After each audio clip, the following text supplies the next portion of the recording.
Okay,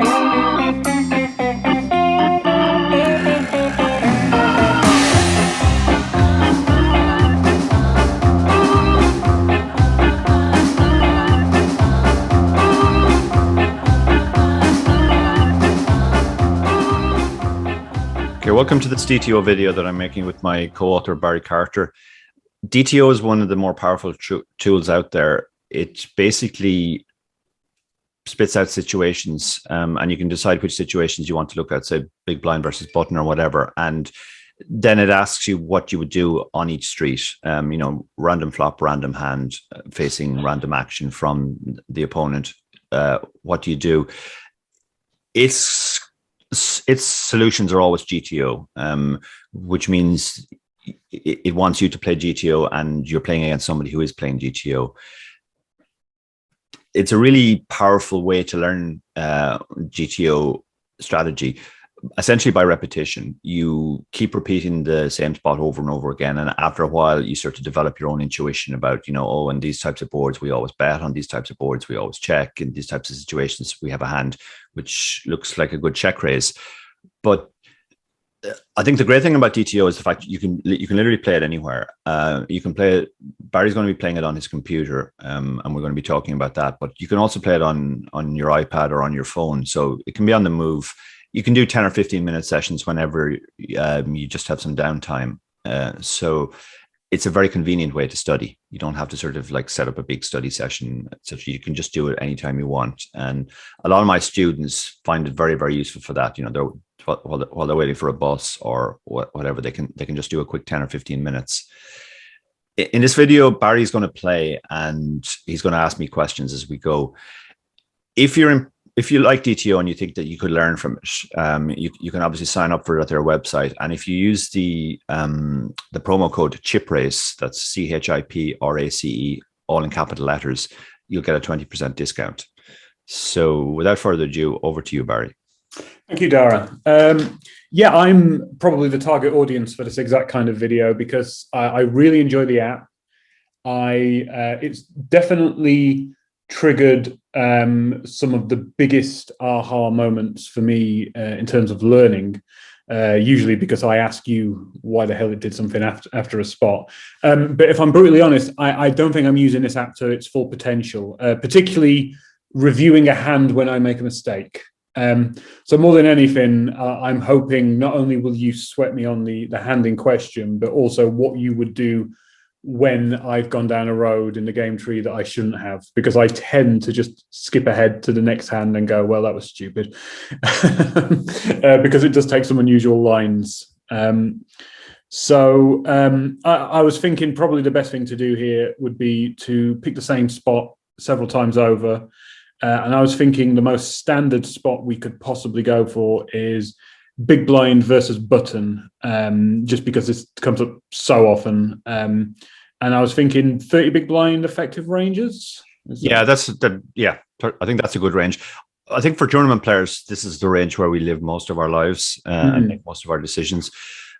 Before you start, is it just possible to quickly look at what the two ranges are? I was gonna do that before I actually played the hand. But probably best actually not to color it with the flop that we're going to play. So, okay. So on the left we've got the big blinds range. The right we've got the buttons range. I'll talk through this, and you will critique how I've interpreted the range wrong, because I think I sometimes make the mistake of not even thinking about the ranges before I start playing. But on the right, the button has got what we'd call a linear range. It's just basically the most playable, whatever percentage of hands that is. It's about 50-odd% of the hands actually, in terms of sort of hand strength and playability. The big blind has got a polarized range, right? It doesn't include any pairs. It would have re-raised all its pairs, presumably shoved them. It's not included the biggest aces. Again, they would have gone for value with that, and it's basically called everything else that's remotely playable. Is that a fair assessment of the range before we go on? On the button, yeah, you're right. We just raise all the strongest hands, and we fold the weakest ones, and we're weighted more towards suited hands.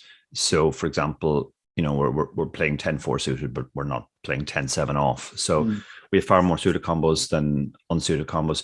You said the big blind's range is polarized. It's actually the opposite of polarized. It's condensed. It's a polarized range is the hands at the top and the hands at the bottom, which is actually what the three betting range is in this case. But when you have a range which is missing the top and the bottom, as this is, it's referred to as a condensed range, because it's condensed to sort of the middle, and that's probably going to be crucial to this spot. It's crucial to understand. For example, you can see that all of the pairs are missing from the big blind, and the button has all of them except pocket twos. So on most flops, the button is going to have all the sets, and the big blind is going to have no sets at all. So on very dry flops, that's going to be quite crucial, because on dry flops, obviously the strongest hands are sets, followed by two pairs. So the big blind is going to be at a fairly significant disadvantage in the sense that they can't have a super strong hand. Also, on low and middle boards, the button will have all of the overpairs. Say on a 10 high board, the button will have jacks, queens, kings, and aces, and the big blind won't have any of those hands. So it's one of those spots where on a lot of boards, the button's going to have a fairly significant range advantage. The one exception to that will be on sort of low card boards where straights are possible.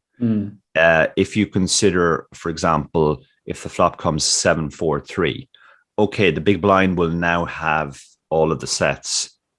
The big blind will have none of the sets, and the button will have all of the sets. But on 7-4-3, the button will only have 6-5 suited for the straight, so they will only have 4 combos of straights. The big blind, on the other hand, will have all of the 6-5s, so 16 combos of 6-5, so 4 times as many nut straights. They'll also have more two pairs in that spot. So those are the types of boards that will be different, but for the most part, the big blind will start out at a range disadvantage. Why would the big blind's range be constructed like this? Why has the big blind got no opportunity to have sets here? That doesn't seem like a balanced range. That seems like, shouldn't it be keeping a few small pairs back, or like, keeping all of them back as a percentage of the time? That seems odd to me that it doesn't allow itself to have sets ever. It's a function of stack depth. If we were playing 200 stack big blinds deep, then yeah, the big blind would want to keep back pairs. Because for one thing, like, you're not just going to lamp 200 big blinds with pocket twos and hope the guy folds. So, but with 30 big blinds, there's just so much value to taking down the pot pre-flop that when you have a pair, yeah, it sucks that when you call you can't have a set, but that downside is more than compensated for by the upside of just getting to shove and getting the guy to fold a lot of the time, and picking up the 4.5 big blinds or whatever's out there when you only have 30 big blinds. If you have 200 big blinds, winning an extra 4.5 big blinds is not sufficient compensation. But when you only have 30 big blinds, when you have a strong hand, you just have to play straightforward. Like, you just want to 3-bet. That's interesting, because I actually think a lot of people with a 30 big blind stack depth would still quite like peeling with, say, a hand like pocket sevens, because it's just one big blind more usually to call with there. But no, it's open. I presume all the small pairs are open shoves in a 30 big blind. Yeah, they are. Like, another problem with peeling when you're relatively shallow with a low pocket pair is most of the time you're going to be looking at 3 overcards, and you're going to be in a really tricky spot. Then if you always check fold, you're going to be folding the best hand a lot. But if you always hang on to the river, you're going to be stationing off too much. So it's except when you hit your set, it's very, very hard to play. Now, when you're 200 big blinds deep, that's fine, because if you're folding a little bit too much, it's no big deal. It's a small pot relative to the stacks. But it's more than compensated for when you hit your set, because there's lots of money behind. With only 25 to 30 big blinds behind, when you hit your set, in this scenario, you're not even getting enough of a payoff to warrant having a set mind. Like, you're only going to hit your set 14% of the time in the flop. So you need to if you were adopting a strategy of, okay, I'll call with the small pairs and I'll only continue if I hit my set, Well, you're only going to hit yourself one time in 7. And even if the guy pays you off almost every time, you're still not going to be getting a great return on your money, because he can only put in another 25 big blinds or whatever is behind, and a lot of the time he won't call off. Like he'll need a strong hand to call off. So, and he's starting with a wide range, so a lot of the time he doesn't have anything. So you'll find it very hard for him to put all the money in. Last question before we jump in. Like, I definitely would be peeling sometimes with pocket aces now, just because I can, when a stack to pot ratio is as low as it is, I kind of feel like I can easily get the money in post flop deceptively. But that is, I guess that we're re-raising aces here as well to protect the smaller pocket pairs, right? Well, I think, I mean, we're not looking at the 3-betting range here. I suspect the 3-betting range, we're just shoving all of the smaller pairs, but we're doing some normal 3-betting with the bigger pairs. Yeah. Because we want to have a 3-bet call range as well. Like if we have aces, we don't want to just shove and he folds. We want to 3-bet, and then he either calls or shoves, and we call off. That's a better play with aces than just shoving. You can see there's some weird hands missing from the grid here, like King 7 suited and King 6 suited.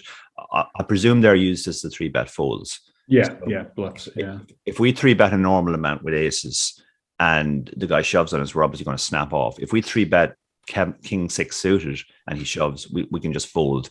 It sucks because the hand would have played fine as a call as well, but they're kind of like the worst suited kings. King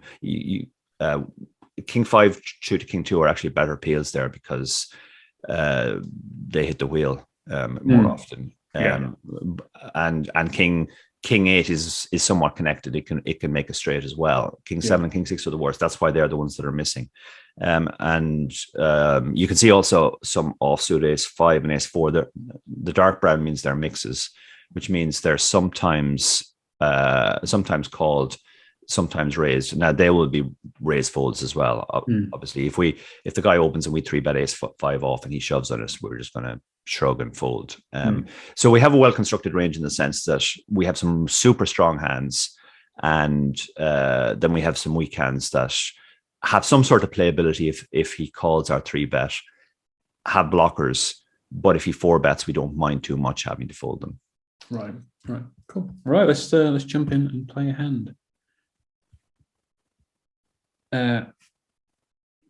Right, okay, so King 7 6 2 board. We've hit top pair, good kicker, backdoor flush draw. The big blind has led out. We know, based on that last conversation, he has 0 sets. And I guess we have all the sets, but he's led out precisely because he's hit the board that you mentioned before at the start of this video, Dara. He's got all the 5-4s, the 6-4s, the 6-7s, the straights, the combo draws, the 2 pairs.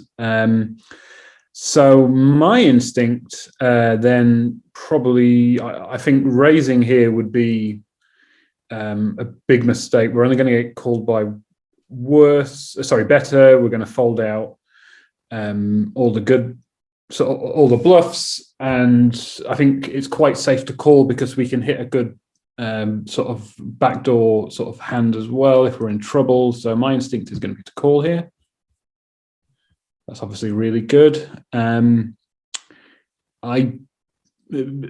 He's at this point, we've either got a really, really strong hand or or we're still behind. He doesn't have a full house unless he's got 7-6. I don't see any value in re-raising here because, again, we'll keep out we'll fold out all the hands he's bluffing with and get called by all the hands that beat us. That's a pretty crappy river based on the thing I've just said. Kind of think this might just be a call, actually, at this point. Not too worried about him having a flush draw, but again, he's either beating us on the flop, or this is the bit I don't know how to play. I'm going to go with my instinct and just call.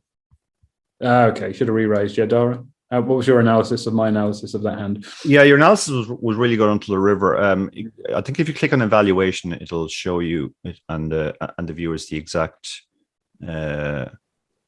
the exact point.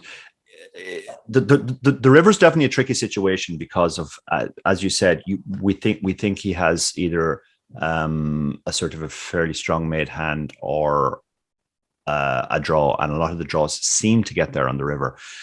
At the same time, like the only draws that actually get there on the river that he's likely to have are 8-5, which he could potentially play this way. 5-3, which would be just a gut shot on the flop, and backdoor diamonds, which he would presumably have to have something else would have started leading on the flop.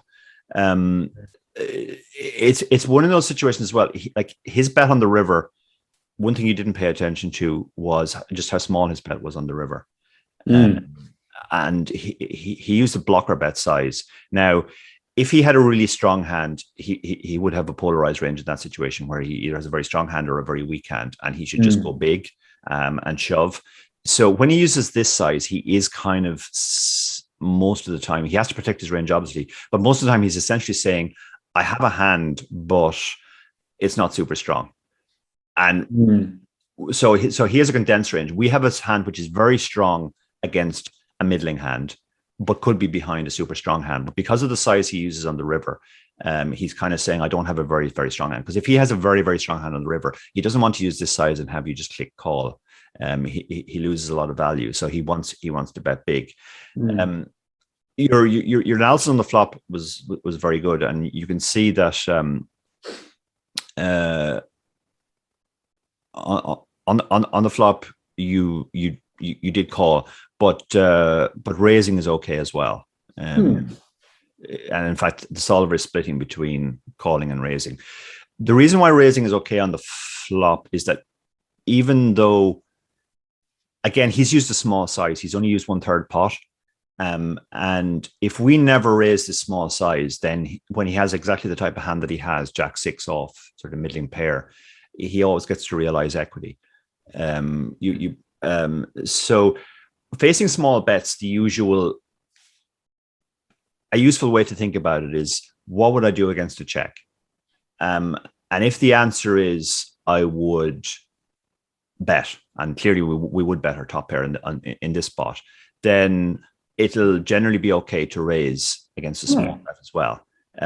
Otherwise, we're allowing them to exploit us by using the small bet to basically set their price for the next street always. Now, King 7 is close enough. It's not like super strong. It's not Ace 7. It's not 7-6. That we don't have to raise it. Calling it is fine too. But just in passing, it's worth noting that it would be okay to raise there as well. On the turn, you can see we have a very clear decision. All of the other options lose money. The call makes us 11. The call makes us 11. The other options all lose EV. Folding would obviously be insane, given how strong our hand is. Raising, as you said, we're only going to get called by the stronger hands. So, just fold and let him bluff the river. On the river, you can see that... the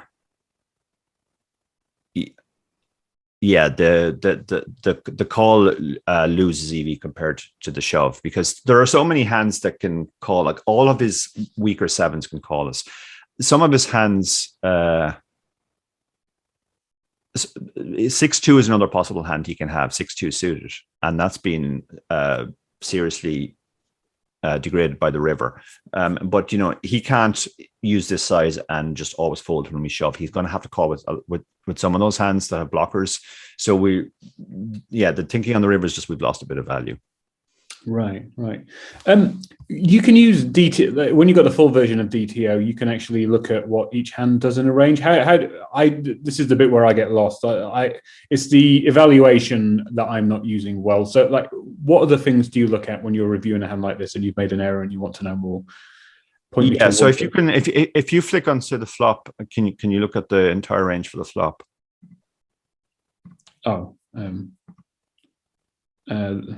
This one, I think it's that one. There we go. Great. Yeah. So this is telling us what we're doing on the flop, and you can see that if you look at our 7x first, you can see that when we have a weak 7, like 8-7 on this board, we always want to raise, because, sorry, we always want to call, because if we raise and get shoved on, we're probably not in good shape. But by the time we get up to A7, he has a lot of weaker sevens. He can have all the sevens lower than us. So A7 is always raising. You can see the King 7 is kind of on the cusp. It's between the two. Yeah. Once you get above Jack 7, you start to do a little bit of raising. Jack 7 does a little bit of raising. Queen 7 does more raising. And King 7, it's split almost 50-50. And then A7 is always raised. And that's kind of a useful way to think about it. Like, just how strong is my strong hand? When we have A7, we have a powerhouse. Top pair, top kicker in a big blind versus button situation is almost a nuts, particularly at this stack depth. But if we have 8-7, not so much. Or if we have 7-5 suited, then really not so much. So it's we're looking at it from that perspective, but it's also worth like looking at the other hands too, because obviously we had King 7 in this situation, so we had a fairly clear decision that we weren't going to fold. But you can see, for example, stuff like King Queen is supposed to hang on, King Jack is supposed to hang on, and just it's very easy to overfold in these situations, and it's useful to just look at the hands that hang on. Now, you'll see, for example, King 10 is always hanging on, but Ace 5, which on the face of it seems like a slightly better hand, is only calling 23% of the time. But the reason for that is King 10 and King Jack, they have two overcards. So whereas if we hit our 5 with Ace 5, we may not be good. Yeah. So it's useful to look at the whole range. Generally, when something mysterious happens that I'm not sure about, I will look at the range and just see how it's constructed overall in this fashion. It would be interesting to also look at the river range and see what other hands it raises. So this is the all-in range, right? Yeah.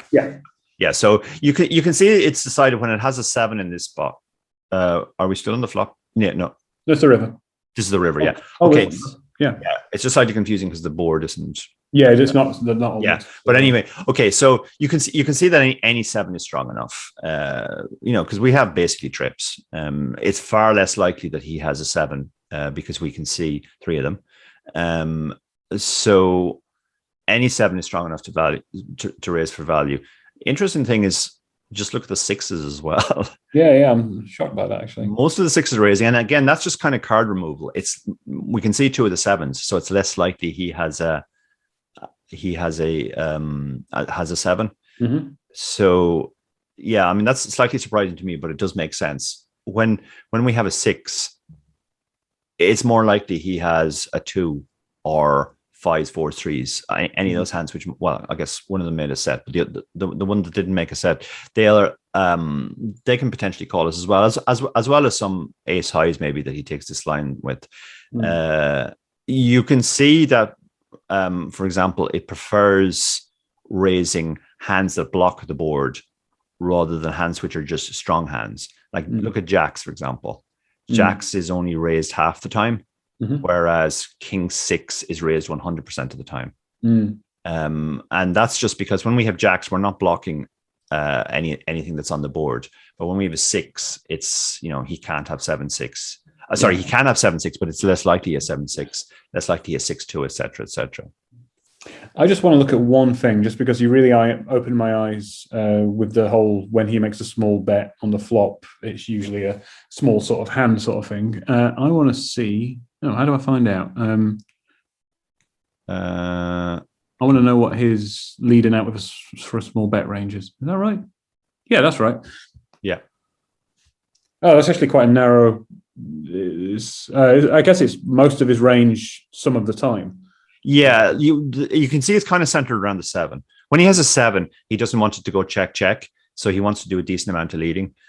And again, kind of the weaker his 7 is, the more he does it. So also wrapped around with straight possibilities, like 8-7 and 9-7 make sense as leads because they can get value from a lot of worse hands. If they happen to be behind, they can turn straight draws and pull ahead. But usually when we have a 7, except when we have Ace-7 or when we're only doing it 1% of the time, or 7-5, which is our worst seven. Well, actually, we have some worse sevens on the other side. We have 7-3 suited as well. But the weaker sevens mostly don't want to lead as well because they find it harder to get called by worse. And that's the sort of the value proportion of our range. We also do the same with a lot of our sixes, particularly the ones that can turn straight draws. And with the twos, it's really just the two pairs. There's a bit of betting with the two as well, but not so much. So mostly we're leading when we have a for value / protection when we've hit the board.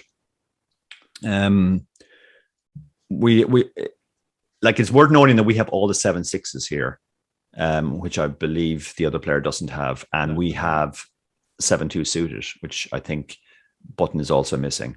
So one of the reasons why we're doing a lot of leading on this board is we have so much top pair, but we also have so much two pair compared to the button, and we can balance that then with lots of hands that sort of have equity. You can see, for example, it's using stuff like Jack 9, which can turn a straight draw, can hit its overcard if it's called Jack 8. All those hands are being used as a sort of bluff / semi bluff.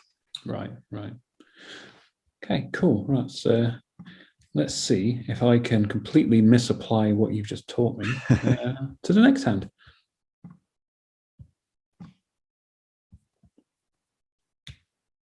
Right, okay. On the face of it, kind of a similar flop to last time, a little bit higher up. Again, we know he can't have the sets. Let's just look at his range again. Yeah, but he can hit this board lots and lots of ways. We can also hit this board lots and lots of ways. But this seems like more of a spot where both of us miss most of the time. My hand can hit a couple of runner straight draws, but that's about it.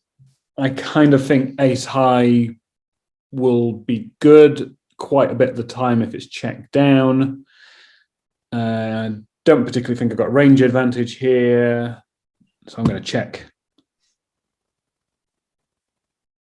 Oh, that's interesting, because now we actually have picked up a straight draw, and he's so I guess he's got more hands that this will have completed something with. See, yeah, he's got all the 7-6s, for example. Yeah. We've got a straight draw now. I don't think we've got any sort of fold equity here. If he's got something, kind of feels like. Okay, I'll tell you what, I'm rather than trying to be a GTO wizard, I'm just going to go with my Barry actual logic here. I don't think my straight draw is particularly good to go with, given that he's put quite a bit of his stack into the middle of the table. I think this is a fold personally. Let's see how wrong I am. Good. I was out leveling myself there. I was trying to think that because I had some sort of thinly veiled equity that the solver says you have to do something there, but it would appear that I've done okay there. Dara, what's your analysis of my analysis? Yeah, your analysis was really good there. You can see that actually calling is okay on the turn. Right. I was worried that I was going to make, but that basically means that it's break even. So it's calling and fold. It's you enunciated very good in real time there, which was it's easy to get sort of carried away with this hand and say, well, I have showdown because I have the ace, and he could be betting king 5 or king 9 or something, and I also have a draw, but like your draw is not super clean. Like, in fact, you can see in this situation that if the 4 of diamonds rolled off on the river, we're in serious trouble. So we have that kind of meh showdown, draw, and he's put a lot of money in relative to the pot. Like, he's overbet the pot, so therefore we have to do a lot of folding. So that's what makes folding fine. Yeah. Now at equilibrium, if we always folded in this spot, we would be overfolding, and he would get to do this with a lot of hands, and just we wouldn't have enough hands to call. But yeah, I mean, I'm very impressed with this, because this is. I think if we'd done this a year ago, the first hand you would have butchered it. You would have raised, because you would have said, "Oh, I think he's betting a draw, and I'm going to raise for protection." And I think you would have butchered this one too, thinking, "Well, I have showdown here." Well, you wouldn't have butchered it, but you might have overplayed it as well. The thing about our draw here is that, like, it's just not very good. That was the central point. If you go to you can see it on the flop.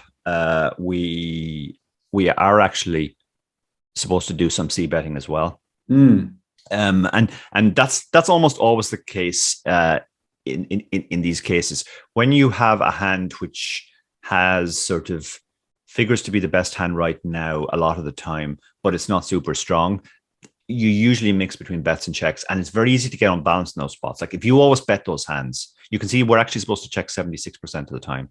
So if we always bet this class of hand, we're going to be c betting far too much. Similarly, if we always check this hand, we would be checking a little bit too much. But to be honest, that's less of a problem. But yeah, no, very well played. Cool. So what's your biggest streak on DTO out of interest? I don't actually remember, because often when I'm using it, I play the way when my son was 3 or 4, we bought him a sort of a kid's computer which asks him to do certain tasks, like repeat things in order, and sometimes he would get it wrong on purpose just because he enjoyed the reaction when he got it wrong more than he enjoyed the reaction when he got it right. I sometimes do the same with DTO. I'll sometimes put in the wrong thing just to see how the other player is supposed to respond to that. Yeah, that will be my excuse in the future when somebody looks at my rating on this. Right, okay.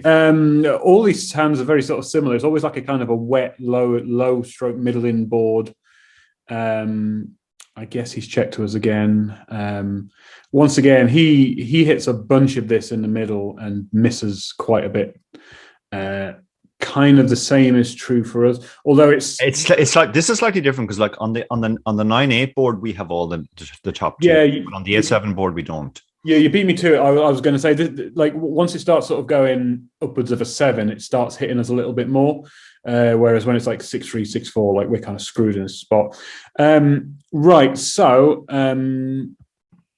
my kind of instinct here is, like, once again we've got some showdown and absolutely no other kind of real equity. We're not going to make a flush. We could get 2-5 for the straight, but that's about it. If we hit an ace, we're probably good. So my instinct is to check this one back, although part of me thinks if my hand was slightly weaker, if it was like a king or something, I'd think maybe we bet just to get the hand over with and try and take it down. But my instinct is to check there. Right now this is tempting, because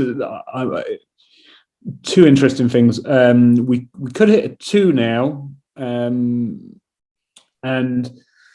if a final diamond comes, we know he's never got the nuts. No, he could if it was like a 6. Anyway, I'm Dara again here. I'm just going to check this back, because I think we've got decent showdown value, and we could hit a 2, and I don't particularly see the value in betting. Yeah, and then this. You anticipated the 6 of diamonds. Yeah, if it was like a queen of diamonds, I'd almost be tempted to do some like crazy all-in bet because we block the nuts, but we don't here. Like he could he have 7-10? Yeah, he can have this. He can have 7. He can have 7-3 of diamonds. 7-4. 7-4 is the straight flush. 7-4 and 7-9. Yeah. So I wouldn't do that crazy thing. But if it was like a random diamond, I still probably wouldn't, just because the stacks are still quite shallow, and that's more of a thing to do in really deep pots. So I'm just going to fold. Right. Okay, very small EV loss, but yeah, I suspect the river is where we went wrong. Yeah. Yeah, you can see you had all the right instincts, but you got a little bit overly fixated on the fact that there was the 6 of diamonds. Now, that's only relevant to 2 specific combos: 7-4 of diamonds, 7-9 of diamonds. He can have them both, but he can have if he has a flush, he can have so many more combos of flushes because he has all the suited stuff. So he can have like, King Jack, King 10, King 9, King 8, or not King 8, the 8s on the board, etc. But so of the 100 possible flushes he have, only 2 of them are not blocked as as being the nuts. So yeah, so that's why you overly focus on a very narrow part of the range, which is right. 2 possible straight flush combos. It's interesting to note that he does have the blocker to the straight flushes as well. So maybe he calls off when we shove. Yeah. But yeah, we are supposed to shove here. The river spot is interesting because you play the hand perfectly to the river, and you can actually see again on the flop. It's close. You can check or bet, and you can use different sizings as well. The only size you can't do is all in, obviously. But again, it's one of those spots where the weaker our hand is, the more we prefer to bet. Because this was a worse situation for us than the previous one. Our ace high was even worse, and our draw is, yeah, we had a runner draw to the wheel, but our draw was weaker as well. So we had a weaker situation on the flop, but we had a better flop for us because we had a flop where we can have the top 2. So that leans us more towards betting than checking, but checking is also fine as well. Right. On the turn, we have a pure check, obviously, because you enunciated perfectly in game there. Our hand can be ahead. We have showdown, but we can also hit some good rivers where we can do stuff. Problem is, we did hit one of the rivers and we didn't do that stuff. Right. So we lost a bit of EV, but again, we didn't lose a huge amount of EV. If we remember back to the original valuation, it said we only lost 0.2, and I mean the pot is whatever size it is on the river. So it's a minor thing, but yeah, we should have gone for it there with our kind of nut blocker. Just look at the all-in range on the river. That's probably the most interesting part of the hand. And yeah, you can see when we have a suited ace, presumably it's pretty much always the suited diamond is, yeah,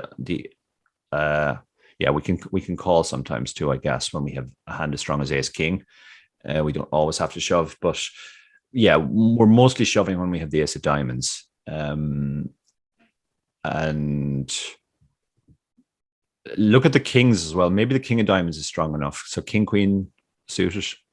Yeah, you can see we're doing the same with the king. Like, your blocker doesn't have to, in these wide range situations, your blocker doesn't have to be just the nuts. It can be anything which is blocking a lot of really strong hands. Because if we have the king of diamonds, he's now missing all the king X that I enunciated. You can't have king, queen, king, jack, king 10, king 9, etc., etc. So he's missing a lot of flushes from his range as well. So you can see that even with the king of diamonds, we can think about making a move here. I was going to ask one thing. One question about the splits here. Like, part of me just grimaced that I checked on the flop because we only do that 8% of the time. But I'm totally valuing that wrong, right? I just thought, oh god, I've gone for the crappiest option. No, it's not the crappiest. I should have gone for bet 3.4, which is 65% of the time. Tell me why I'm wrong about that. Yeah, well, there's a couple of things I would say. First of all, anytime you see the solver split, it basically means that all 3 options make exactly the same amount of money. Otherwise, it wouldn't split. So, particularly as a tournament player, there's a lot to be said for taking the lowest various option, which is the option that puts the least amount of money into the pot. Now, the problem with this strategy is that if you always checked this type of hand, you have so many of them that you will be checking too much. And then your betting range won't contain enough of these hands, and that's why the solver splitting, because it's worried about playing against somebody else who's playing perfectly and picks up. Oh, Barry always checks this type of hand, so I know. So he has too many of these hands in his range when we get to the turn, so I can put pressure on the turn, and essentially that's what's happened. Like oh no, sorry, it didn't happen. The turn went check as well. Yeah, but the issue would be that if we always check this type of hand, and we always have this kind of marginal showdown hand, then an opponent could exploit us by overbetting the turn a lot, and then just putting us under pressure this time. So that's the only issue with the split. Again, look at the sizings too. The sizings are quite interesting because there are 3 options that are used: check, bet small, bet bigger.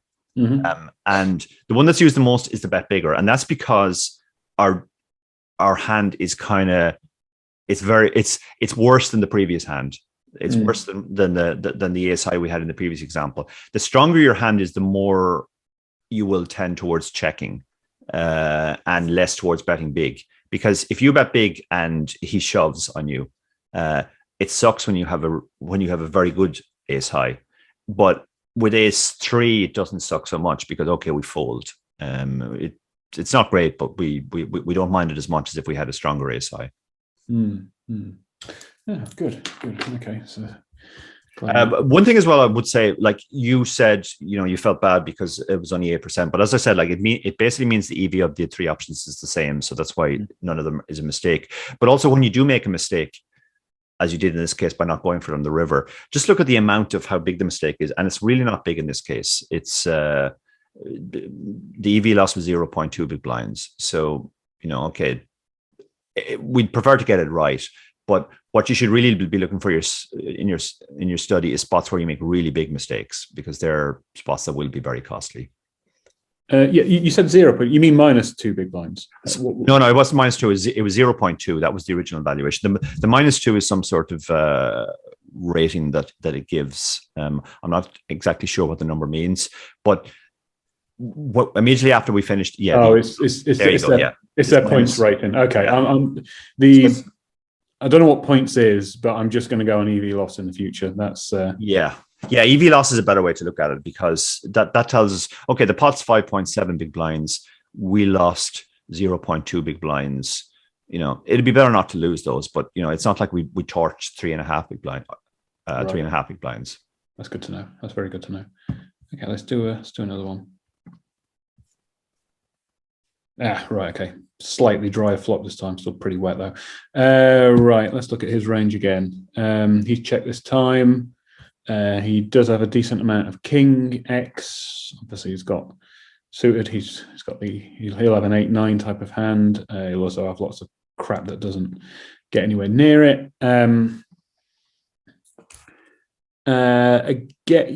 Similar spot. I do have sets. I do.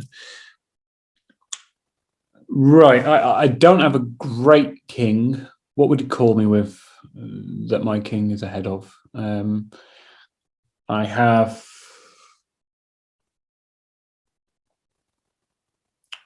I guess I'm going to bet small here. I think it's not. I don't think this is a strong enough hand to bet big. I do think we'll get looked up by 10x, 7x. Low suited kings, lots of hands. I'm gonna bet small.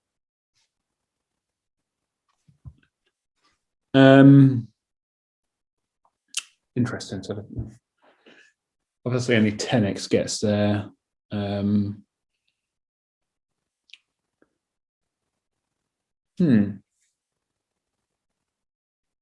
So I'm not worried about the 10, but now I think that kills some action. If we bet big, I think I'm only going to get called by better kings or 10s. If I bet small, I think he's... Again, I'm out leveling myself. I'm going with my instinct, my Barry instinct, rather than attempting to go GTO. No, obviously that's just freaking awesome for me. So I kind of went gut there on the turn. I wasn't able to articulate what I was thinking. So whatever the evaluation says was good about that, that's honestly what I felt. What's your analysis of my analysis there, Dara? Yeah, your analysis on turn was fine. The 10 is a very bad card for us, not just because he could have it, but also when we bet the flop, a lot of the weaker hands we're hoping to get called by are a 10. And so if he doesn't have the 10, they've kind of disappeared from the range, and it's less likely he does have the 10 now because there's 2 on the board. It's also less likely because he didn't lead. If he had a 10, he's going to lead a lot in that situation because he doesn't want you to do what you did, which is to check behind. You can see from the evaluation that you're fine on the flop. It's one of those situations. It's almost always the same on the flop, which is that it's a mix. Checking is okay, betting is okay, betting small is okay, betting big is okay. But you did on this occasion choose the most frequent option, and for exactly the reasons you enunciated. We have a good top pair, but not super good. So by betting this amount, we can get called by a lot of worse hands. If we bet bigger, there are less worse hands that can call us. And the only reason, again, the solver splitting is that we need to have this type of hand in all 3 of our ranges going forward. If we always did the same option with them, then on a lot of turn cards, we'd be unbalanced. So that's the only reason it's splitting. So that's all I really need to say about the flop. On the turn, you can see there are 2 options being allowed. Either the one you took, which is check, or bet small. The bet small is essentially an advanced blocker. Yes. It basically doesn't want to face a big bet on most rivers. On this river, it's fine, obviously, and it's great. What hand did he have? Yeah, you induce the bluff here because of the check. But if you had bet small, he's less likely to bluff the river, and that's the value when we don't hit our king. But when we do hit our king, it's great for us that he's decided to just go for it on the river. So when we do bet the turn, we bet the turn to. Did you just call it an advanced blocker? Yeah, I called it. We make the blocking bet now to stop the river bet. Exactly. Yeah, that's exactly right. It's sometimes referred to as a freeze bet as well. It sort of freezes him on the river. A block bet on the river is usually where the out of position player bets a small amount, which can get called by a worse hand, but hopefully won't get raised by a better hand, and therefore won't lose as much as a check call would when the in-position player would presumably bet a bigger amount. An advanced blocker is where we do that on the turn, usually in position, because we don't want to face a big bet on the river. So we kind of keep our range very, very strong by saying, okay, well, I have put in more money on the turn, so I can still have all the strongest hands. The problem with checking a lot of the time, not in this case, but a lot of the time when we check behind on the turn, we kind of cap our range. We say we don't have a super strong hand now. Because if we had a very super strong hand, we would bet again, trying to get more money into the pot. So that can be exploitable to a big bet on the river, and that's actually what happened in this hand. I mean, it's a GTO opponent playing, but in human terms, we can think of it as, because we checked the turn, it thinks we don't have a king, so it's piled the river to try and exploit that. But yeah, if we had done the small bet, that wouldn't be so much the case.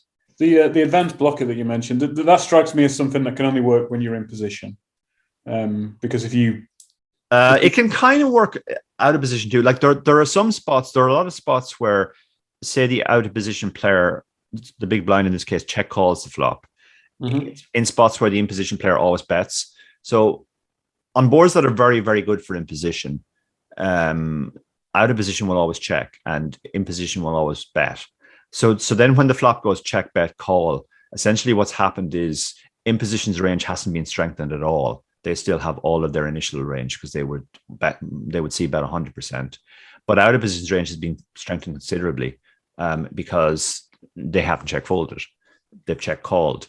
So there's a lot of spots where on specific turn cards now out of position actually has a stronger range. And if they check, in position will recognize that a lot, and they'll check as well. So there's a lot of spots where out of position is actually supposed to make a bet on those in those situations. And sometimes the hands that are being bet are kind of weakish made hands, second or third pair. So they don't want to go too big. So we kind of go small because if we check and he checks behind, he almost certainly has a worse hand, and we're allowing him to see the river for free. If we check and he bets big, we're in a difficult situation now with our marginal hand. We're putting in a lot of money, so we kind of prefer to bet small in those spots. Good.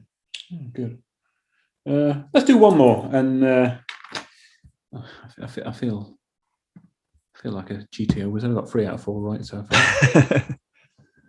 Right. Okay. This one, we haven't had any really dry flops prior to this, so this will be interesting. Right. Let's remind ourselves how many aces this guy has. Well, he's got all the low aces, so he does have ace 6 and ace 2 here quite a bit of the time.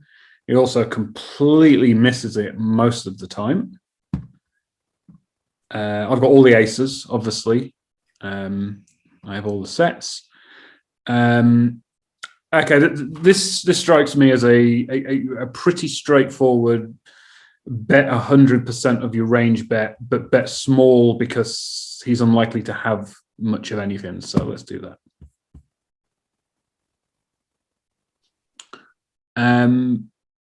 Not much has changed really. No draws get there. Not that there was any. A draw has now come up. He could call me with worse aces, ace 9, ace 8 gets there. Right, the number of I'm going to go just because I'm an expert on it with an advanced blocker bet now of of the smaller bet. I kind of think if I bet the bigger bet number, he's going to have 2 pair if he continues a lot of the time. So I'm going to go with the smaller bet. Oh, there we go. He's going to say bet big, right? Yeah, it says bet big. Okay, leveled myself again, Dara. Take it away. Yeah, unfortunately, it's a case of you just learned a new concept and you overplayed it. I mean, the reality is like ace 10 is super strong here. It's just a very, very strong hand. Like apart from all the worst aces he can have, and remember he's missing most of the better aces, like ace king, ace queen, etc. He can also have just so many, 6x. Just weaker hands in general. We are supposed to kind of leverage our range advantage here. If you click on the bet larger size, you can see that like we're just doing a shit ton of betting here because we're recognizing the situation that our range is miles ahead now. So therefore, like when we're bluffing with Jack 7, for example, we want him to fold. So we want him to put under a lot of pressure. So all the way down to ace 7, you can see is just very, very strong on this board because we're just beating so much of his stuff. We're beating all of his 6x. We're beating all of his 2x. We're beating most of his worst aces, etc. So betting big makes sense in this case. Do we bluff Jack 7 because that blocks us straight from getting there? Why Jack 7? Remind me what the turn was again. It was an 8 of spades. An 8. Yeah. In fact, that's a question. I've been. Yeah, it's interesting. In terms of me, I guess you're right. It does block the straight getting there. Yeah. Is that a valid reason to bet with a blocker, by the way? Because I feel like I'm starting to get reasonably good with my blocker decisions. You can see that Jack 9 and Jack 5 are bet at Jack 9 in particular is bet at a high frequency as well for presumably similar reason. It's kind of interfering with the straight. Yeah. I think I guess that's the reason. Like the problem is you can never ask the computer why are you doing that because the answer is always it's the most profitable play. But I think in human terms, yeah, you're right. It's the blocker. I think where I made the mistake on this one, and it's definitely where I make a mistake with wide range pots in the first place is this guy had 7-5 suited, and I never expected 7-5 suited to continue on the flop. I think I under appreciate how many hands will call on what old school poker player would say a scary dry flop. In fact, let's look at what would call on that flop. Yeah, it's a function of the bet size. Like we used a very small bet size. Yeah. So like if he always gives up with, what are we saying? He has to have a pair to continue. Like how often does he have a pair on this board? It's not going to be often enough. So he's going to be just folding far too much. And when you are continuing, it's very hard to find continues on these boards. Obviously we have some gut shots, 4-3-5, 3-5-4. But apart from that, like the next best thing is a backdoor hand. And 7-5 is a double backdoor hand because it can hit a straight or a flush, and it's wrapped around the 6. So it can hit a 3, a 4 or an 8 for an open ender, a 3 or a 9 for a gut shot, and a spade for a flush draw. So it can hit a lot of turns. So it provides us with a lot of protection on a lot of turns, including the one that we got. So that's, so 7-5. Anytime you have a double backdoor hand facing a small bet, it's an auto continue on this type of board. You can, like, let's think of another double backdoor hand.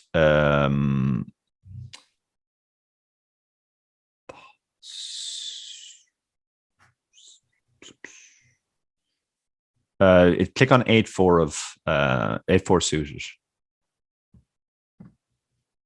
Yeah, you can see with the 8-4 suited, it's a bit weaker because we're farther away from the 6, obviously. But if we have any of the flush draws, we're continuing some of the time. 40%. If we don't have the flush draw, we bin it because it's not a double backdoor hand. But this is a weaker double backdoor hand because our straight draw is much more specific. But yeah, like 7-5, even though it doesn't look great, like it's essentially a powerhouse because it can hit so many backdoors.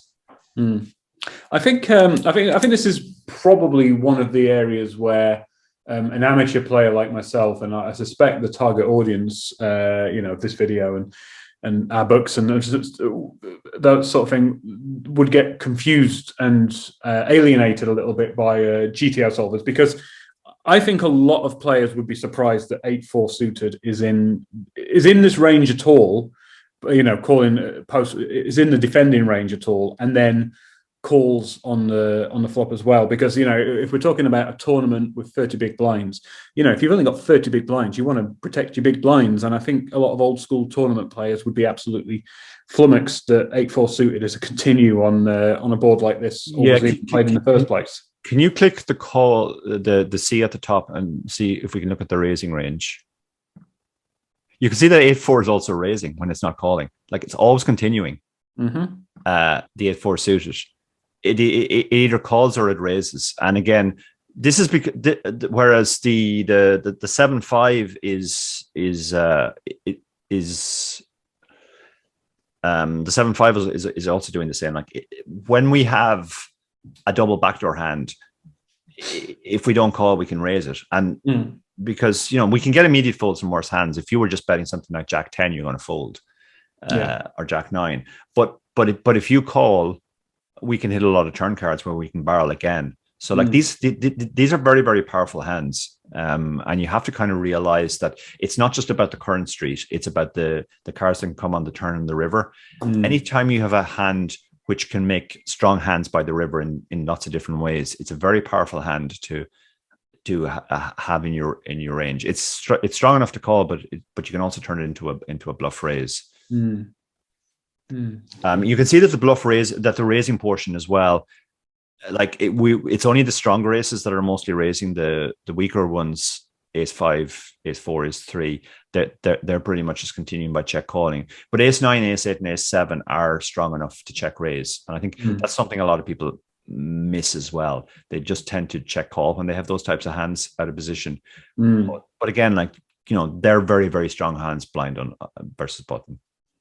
Yeah, again, this is clearly a weak part of my game. Like, I'm pretty good when the ranges are tight, but when the ranges are wide, I just fall into that trap of just assuming that any kind of commitment of chips to the pot means that they've actually got something, which is clearly not the case. Yeah, well, they have got something in the sense that they have equity, and they have, and like, think about, like, on every street you want to have value and bluffs.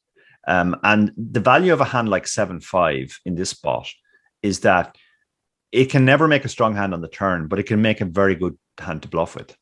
So by having this hand in your flop range, you're also setting your turn range up to be well balanced, in the sense that you'll on certain turn cards you'll have a very good bluff candidate.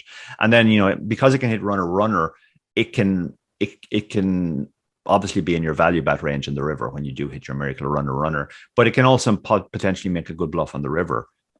If we bluff the flop by check raising, we get a turn card that we like, a spade or an 8, say, or a 4, and we bet again, and then we get another, we get a blank river.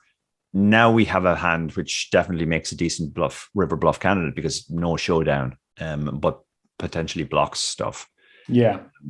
Yeah, I must say, like, this in particular is having a bluffing with hands that can also make a strong hand by the river is something that you've essentially been showing me over the last sort of 3 or 4 months on one of the book projects we're working on, and I've been doing it at the tables and not necessarily completely understanding why I'm doing it every single time, but the penny is starting to drop now because I'm getting there on the river quite a bit of the time as well. That's probably one of the reasons. Whereas what used to happen is I'd bluff with ace queen that's missed, and then just maybe barrel again, and then I'd be in no man's land on the river. It's much easier when you kind of have an idea of why you're bluffing, as opposed to just, well, I don't have a hand, so I better bluff. Yeah, absolutely. Like pick the right type of hands of bluff. And just to expand on my point about like this could make a good potential river bluff. Like let's imagine we check raise this and he calls us, and we get an 8 on the turn. So now we're open ended, and we're thinking, oh, lovely. So we bet again, and he calls us again, and then let's say a 3 rolls off in the river. So now the nuts is 4-5, and we're blocking that, and we have no backdoor, and we could have 4-5. 4-5 is a hand we would have played this way some of the time too. You can see that 5-4 suit is raising 42% of the time. So now we could shove the river as a bluff, and just put him under immense pain. So this is a very good, very strong way to play. Like people often think GTO play is boring, but I think when you play around it for a while, you see that GTO does some pretty wild stuff. And it's actually a very exciting way to play. Yeah, absolutely. I mean, again, I've been playing poker for like 15 years or something like that. And the last year or so, it really does feel like I'm just learning from scratch again, which is really, really nice. It's nice to be a complete noob at something once again. And although it's possibly embarrassing for my own game, but it is quite nice. I said this on my most recent podcast with Zachary as well. Like there are spots now where I'm looking at my screen going like, I don't know what to do here. How do I not know what to do? I've been playing for 15 years, 14 years professionally, but like my reaction isn't one of dismay, because I know how complicated poker is. It's a huge game, and we could both study for the rest of our life, and we're still only kind of scratching the surface. But discovering all these new things, like, for example, that 7-5 spades is a powerhouse on this flop. I think it makes the game much more exciting, because first of all, it's more exciting to play a style that check raises this type of hand sometimes. But yeah, there's all so much to study. What we've done here, I think, is the right way to do it. Like, look at the ranges at different points in the hand, and don't just think about the hand that you were given. Often that's fairly straightforward, but look at other hands that take actions, and you will see stuff that surprises you. And then think about that. Or if you can't figure out why that's the case, ask a better player, why would I check raise 7-5 on an A6-2 board? And I think that's a great way to learn. You'll have a lot of aha moments. Yeah. Well, thank you, Dara. As always, I'll let you sign off with a reminder of how people can get 20% off. Yeah, if you've enjoyed this video and you would like to sign up for DTO, you can do it at their website. And as I said at the start of the video, if you use our promo code CHIPRACE, all one word, all capitals, you get a 20% discount.